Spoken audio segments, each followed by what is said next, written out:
Okay, class. So this is the overview of the quiz for chapter number 6, CVP analysis. Okay, let's start. The following is Accord Corporation's contribution format income statement for last month. The company has no beginning or ending inventories. A total of 80,000 units were produced and sold last month. What is the company's contribution margin ratio? So contribution margin ratio formula क्या है? Formula क्या है contribution margin ratio? Total contribution margin divided by total sales या फिर contribution margin per unit divided by selling price per unit. So this is the formula. Okay. अब देखिए इसके अंदर क्या लग सकता है? यहाँ पर आपके पास सारी चीजें टोटल है, टोटल के फॉर्मूले से करें. Total contribution margin 1,200,000 divide by total sales 4 million. Okay, simple. 30%. 30%? Okay. So 30% is your answer for the first one. Second one. Same question. Same question. What is the company's break even in units? Now you need to find out the break even. Break even का formula क्या है? Break even. Fixed cost divided by Fixed cost divided by contribution margin per unit. contribution margin per unit, and this will give you break even Quantity. Unit quantity. Units देगा ना. break even in units. Okay. और दूसरा formula क्या है? Fixed cost divided by CM. Fixed cost divided by Ratio. CM ratio. This will give you break even in Dollars. dollars. Okay. यहाँ पे क्या मांग रहे हैं? Units. तो आप लोगों ने ये formula find out करना है इसके through. Fixed cost is 720,000 divided by contribution margin per unit. Contribution margin per unit 15 है.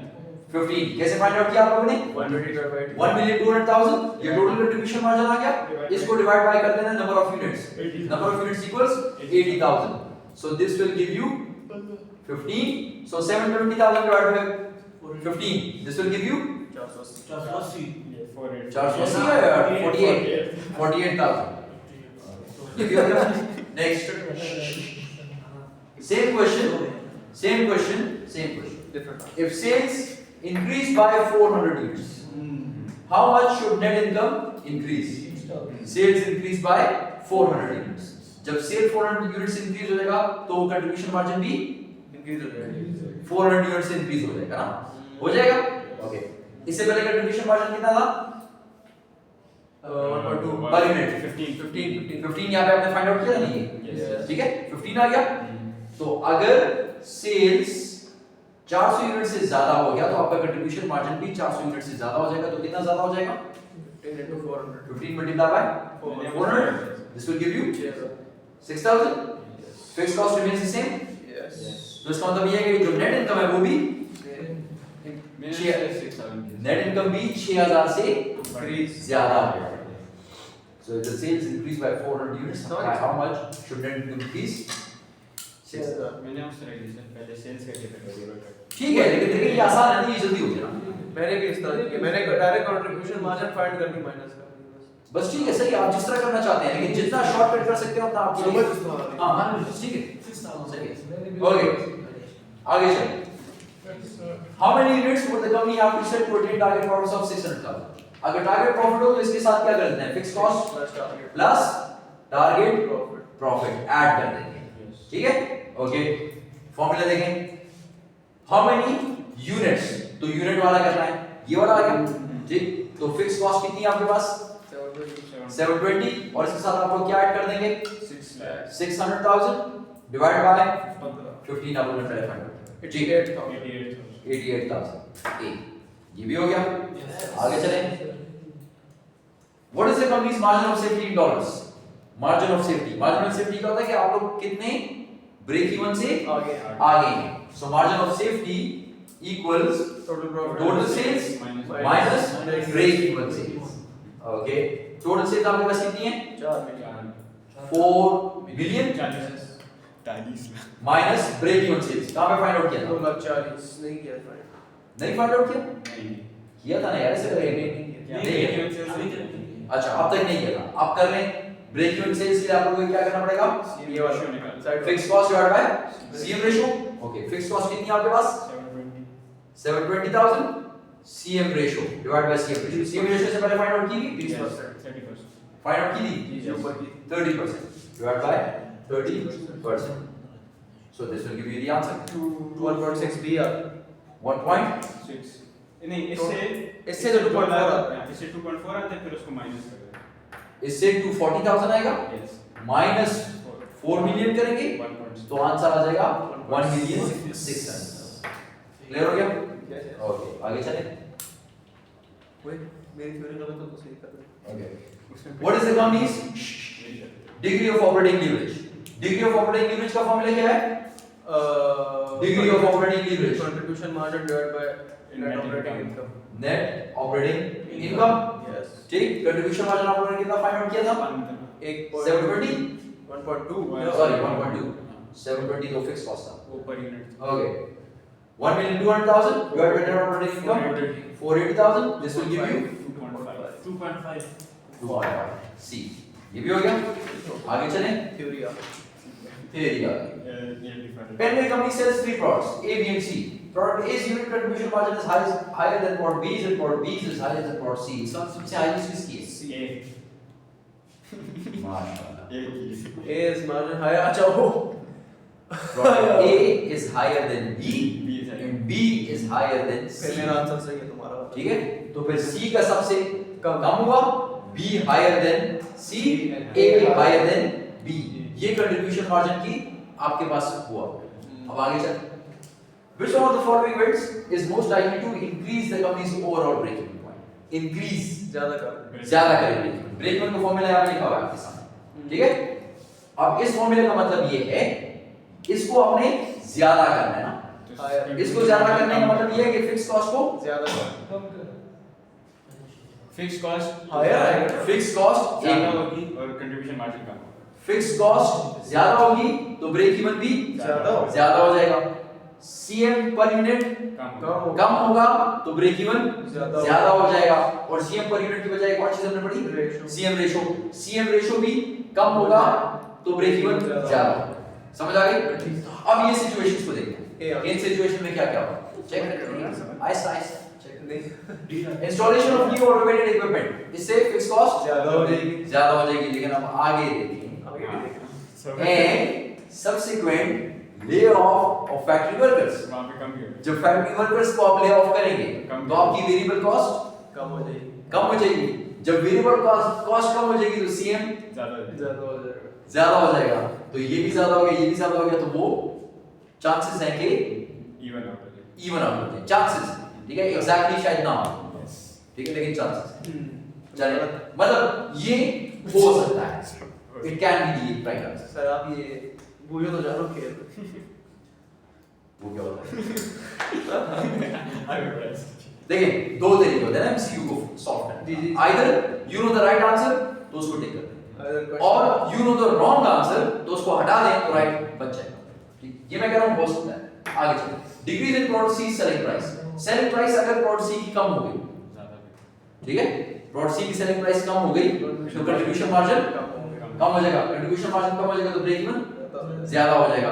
इसमें भी चांस है कि हो जाएगा, लेकिन सिर्फ प्रोडक्ट सी का, और प्रोडक्ट सी का कंट्रीब्यूशन मार्जिन से क्या करता है कि सबसे कम है, उसका रेशो कम है, उसका effect इतना नहीं होगा. इसका इफेक्ट सबसे कम है। ओके आगे चलते हैं। Increase in the overall market demand for product B.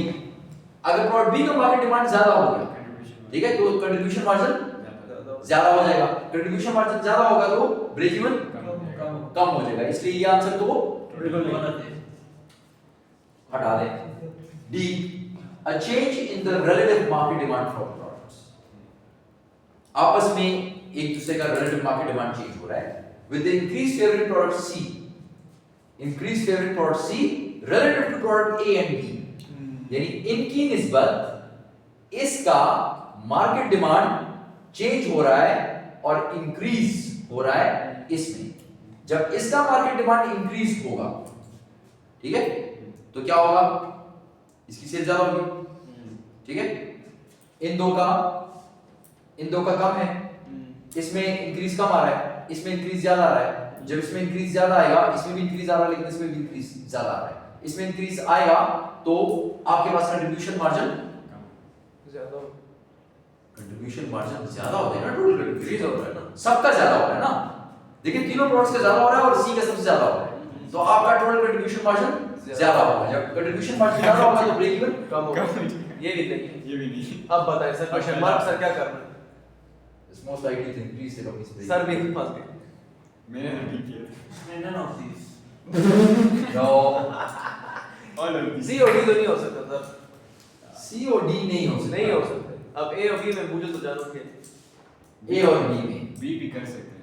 ए में ए इवन आउट होने का चांस है, नहीं सर इतना नहीं है, B में नहीं है ना। इतना नहीं है sir. It's most likely to increase the company's overall rating. Automated equipment तो बहुत महंगा होता है सर, ऐसा तो नहीं है। हाँ लेकिन ले ऑफ जब वो बोल इतना नहीं है सर फर्क पड़ेगा, क्योंकि कुछ वर्कर तो लेट ही रखने But पड़ेंगे। sir, B safe option है। B safe option। Be safe option है, मतलब नहीं ए सेफ ऑप्शन है, चले बस ए बी सर बी दोनों सही है ना, आप तो खुद कंफ्यूज हो। दोनों सब ठीक है, मेरे वर्टिकल पास फिगर्स होते ना कि ये 2 ज्यादा होगा ये ज्यादा होगा, तो मैं ज्यादा अच्छे तरीके से आंसर दे सकता, ठीक है। लेकिन अब चूंकि फिगर्स नहीं है तो इसलिए हम लोग अच्छे तरीके से आंसर नहीं दे सकते, दोनों तो हमें थ्योरी को देखना पड़ेगा, ठीक। थ्योरी जो चीजें बता रही है वो हम लोगों ने चेक कर ली है, तो ए और बी दोनों सही है। चले जिसने ये सही किया उसको भी कर दे, जिसका भी उसको दोनों सही था। चल ठीक है। और तो इसका मतलब ये है कि पूरी क्लास में से किसी ने भी सही नहीं किया, इसने लिया ना। सिर्फ इसने। चल आगे ये दोनों चल आगे चल D मारा। तुम लोगों ने डी मारा है, ओए जानो सर मैं बी भी सर्कल करता, आपने कहा दो नहीं करो। आगे Dillon Company produces a product that sells for 120. A selling commission of 10% of the selling price is paid on each unit sold. So selling price is 120 120.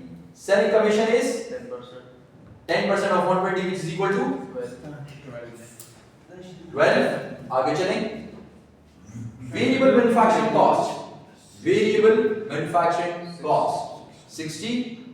Fixed manufacturing cost 20 20. selling and admin 60 Fixed selling and admin cost 16. The contribution margin per unit is, contribution margin per unit के लिए आपको क्या find out करना पड़ता है? Selling price minus variable cost. Selling price 120 minus variable cost. एक variable cost ये, एक variable cost ये. 120 minus 72. 48 is the answer. Chase Company has provided the following data. If the dollar contribution margin per unit is increased by 10%, dollar contribution margin per unit. पहले तो इसका contribution margin per unit find out करें, ठीक है? Contribution margin per unit के लिए आपको ये जो सारी फिगर्स आपको गिवन है ये per unit है. So selling price minus variable cost करेंगे आपके पास contribution margin आ जाएगा. 100. So the contribution margin per unit is 100. वो कह रहा है कि if the dollar contribution margin per unit is increased by 10%, ये ज्यादा हो गया 10% से. Increase by 10% equals 110. ये 110 हो गया. Total fixed cost is decreased by 20%. Fixed cost 300,000 की है, ये 20% से कम हो गई. So इसका 20% कितना आता है? 60,000. yes 240 So 240,000. Okay. Total fixed cost is decreased by 20% and all other factors remain the same. बाकी सब कुछ same है. Net income पर क्या फर्क पड़ेगा? 60,000 तो वो हो गया और टोटल कंट्रीब्यूशन पहले वाली नेट इनकम फाइंड आउट कर लें या नहीं? ओके, इसका मतलब ये है कि selling price 200 minus variable cost 100, CM 100 multiply by 6000, तो आपके पास कितना आ जाएगा? 100 multiply by 6000, so your contribution margin total will be 6 lakh. Okay, minus 3 lakhs, so that means 300,000.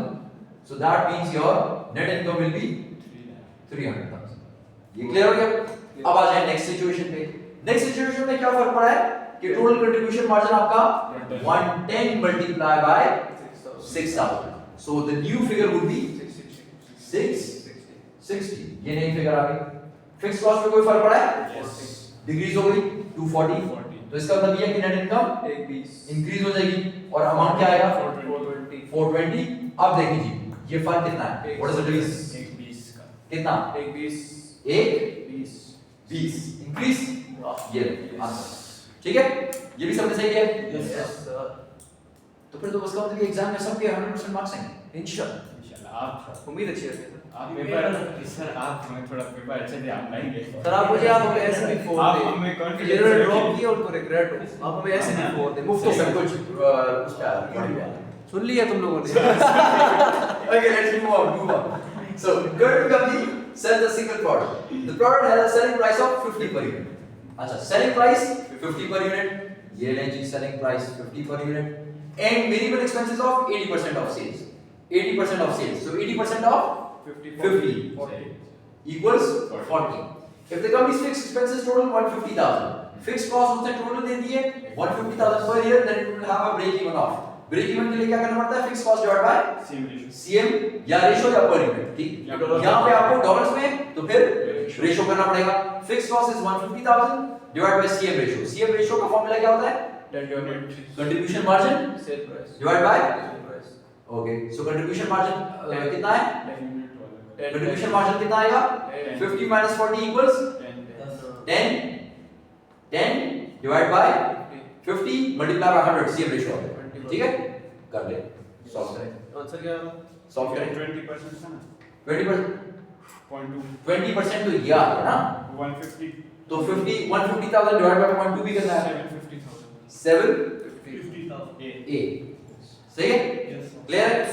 Okay. आगे जाओ. ये तो वही अभी हम सॉल्व कर Okay. So this is the same Yes, as the sir. previous one. Yes, sir. Break even sales rounds पर find out किया हुआ है? यस ठीक, इसकी जरूरत नहीं है. How many units would the company have to sell to attain target profit of 600,000? Yes किया हुआ है पहले? Yes. 800 plus 600. नहीं, Yes. 720 plus 600 किया था. नहीं ये 88,000 ठीक है ना सर ठीक है ना 720 टारगेट प्रॉफिट 600,000 720 हाँ exactly same है. Same. 720 plus 600. Exactly same as this one. ठीक है? ये repetition हो गई है. What is the company's margin of safety? ये भी find out किया हुआ है? यस 1.6 ये वाला था? यस यस Okay, ये भी हुआ है. What is the company's degree of operating leverage? वो नीचे दिया ये भी find out किया हुआ है? 2.5. Okay. Morris company का. ये भी किया हुआ ये भी किया हुआ है. ये वही 80% वाला है ना ये 80% वाला. अभी जो किया अभी ये 150,000 अच्छा ये वाला. ये ओके ये भी किया हुआ है. हाँ. सीधे आगे चले जाएं. इसके बाद आ जाए आपके. ये कर Garrett company sells handcrafted furniture. One item it sells is a small table that sells for 30 per unit. The variable cost related to the table, including product and shipping costs, are 18 per unit. तो आपके पास selling price 30 है. 30 variable cost 18 है per unit. Total fixed cost for the company is 60,000. Fixed cost equals 60,000. Okay. Assume the tables are the only product the company sells this year and draw a CVP graph to represent the company's sales and expenses. Graph नहीं draw करते time लगेगा. आपको graph बता दूंगा किस तरह बनाना है. From this graph compute the approximate break even point of dollars in units. अगर आपने break even इसके बगैर बनाना है ग्राफ के बगैर वो तो हमें आता है तो आप लोग सिंपली क्या करेंगे? Fix cost divide by contribution margin per unit which is 12. ये आ गया आपके पास इन यूनिट्स. ठीक है. और अगर इन डॉलर्स करेंगे तो 60,000 divide by ratio. Ratio would be 12 divide by 30. ये रेशियो निकल आएगी. इसे करेंगे तो डॉलर्स. ये भी हो गया. ये भी आसान. अब अगर आपने ग्राफ बनाना ये नहीं ग्राफ 60 पे फिक्स आ 60 पे फिक्स आ रहा है तो 0 60 यहां पे कर दे 60 यहाँ पे कर दें तो फिर ये 120 कर दें फिर ये 180 कर दें ये 60,000 ना ये सब 1000 ठीक. 60,000 पे एक स्ट्रेट लाइन आ रही होगी जो कि फिक्स कॉस्ट को रिप्रेजेंट करेगी. ओके ये भी क्लियर हो गया. अब आते हैं टोटल रेवेन्यू की तरफ. टोटल रेवेन्यू कब स्टार्ट होगा? वेरिएबल तो बनाया जो मर्जी पहले बनाना है. टोटल कॉस्ट वाला तो पहले बनाया तो जो मर्जी पहले बनाना है कोई फर्क नहीं पड़ेगा. ओके टोटल कॉस्ट वाला पहले बना लेते हैं. टोटल कॉस्ट स्टार्ट होगा 60 से या 60,000 से और टोटल कॉस्ट किस हिसाब से बढ़ेगा? 18 के हिसाब से. ठीक है. ये पर यूनिट 18 के हिसाब से प्लस 3 पर ठीक. अब आपने ये देखना है कि यहां से आप कितने कितने यूनिट्स लेके जा रहे हैं. जितने भी यूनिट्स लेके जा रहे हैं वो 18 के हिसाब से बढ़ रहा है. उसको मल्टीप्लाई कर बस 18 के हिसाब से बढ़ रहा है तो मैं कह देता हूं कि इसका जो स्लोप है वो लेट्स से कम स्टीप बना है इस तरह बढ़ रहा है. यस ठीक है.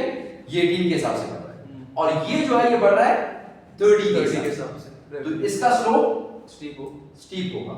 ये कुछ यूं बनेगा. ये चीज ठीक है. ये यूं बन जाएगा. जहां पे ये दोनों इंटरसेक्ट कर रहे होंगे वहां से आप जब यहां पर लेकर आएंगे तो ये आपको बताएगा ब्रेक इवन यूनिट्स और ये आपको बताएगा ब्रेक इवन डॉलर्स. यहां पे आपने break even unit find out किया था कि ये ब्रेक इवन यूनिट था. इसका आंसर क्या आ रहा था आपके पास? 5000. तो यानी ये जो यूनिट्स हैं 5000 ये होने चाहिए 5000. अब ब्रेक इवन डॉलर इसका आंसर क्या है? 150. तो इसका मतलब ये है कि हमने थोड़ा सा इसको गलत बना दिया है. इसको हमें यू बनाना चाहिए था. सॉरी इसको हमें यू बनाना चाहिए था. इसको दोबारा बनाना है. ठीक है होगा बना लेते हैं ऊपर ले लेंगे। हाँ 150 पास लिया 150 इधर आ रहा है कालिया यानी इंटरसेक्शन इधर कहीं आ रहा है यस यहाँ पे ओके तो इसको और ये 5000 है ये भी ऊपर कर दे ये हो गया यहाँ पे इंटरसेक्शन आना चाहिए ये यूं कर देते हैं इसको यूं कर देते हैं ये अब ठीक हो अब सही सर अगर ये 5000 जरा मेरा ग्राफ अगर हम बनाएं इधर उधर हाँ मतलब ग्राफ में यहाँ पे तो चांसेस है कि हो जाएगा लेकिन अगर आप ग्राफ पेपर पे कर रहे होंगे ये एक्सेल पे कर रहे होंगे तो चांसेस नहीं है कि इधर उधर हो जाएगा एग्जैक्ट ठीक है मतलब ये कर्व में चांसेस ज्यादा होते हैं इसमें चांसेस नहीं होते स्ट्रेट लाइन सही है that's it done quiz over बंद वीडियो स्टॉप कर दो बाय बाय